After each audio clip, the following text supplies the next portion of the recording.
প্রিয় দর্শক, good morning, আসসালামু আলাইকুম। তো আজকে অনেক দিন পরে আমার এই যে ভাইপোটা পাচ্ছ, এই ভাইপোটা হচ্ছে খেজুর গাছ কাটে এবং এই মানে খেজুরের রস বিক্রি করে।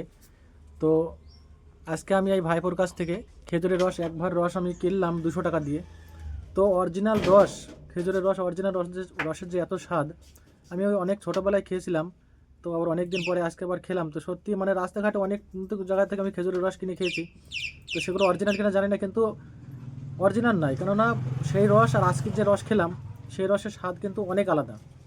তো শীতের সময় খেজুরের রস কিন্তু অবশ্যই খেতে হবে, কেননা এই খেজুরের রস সত্যি খুব উপকারিতা।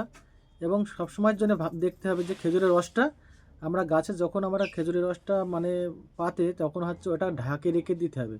কেননা পাখি আছে, এমন এমন পাখি আছে, বাদুড় আছে, তাতে যেন মুখ না দিতে পারে। তো সত্যি মানে রসটা খেয়ে অসাধারণ লাগলো। তো তোমরা যদি খেজুরের রস খেতে চাও, অবশ্যই আমার এই ভাইপোর সঙ্গে যোগাযোগ করবে। আর আমার ভিডিওটাকে একটুখানি কমেন্ট করবে, লাইক করবে এবং ভিডিওটাকে প্রচুর পরিমাণে শেয়ার করবে।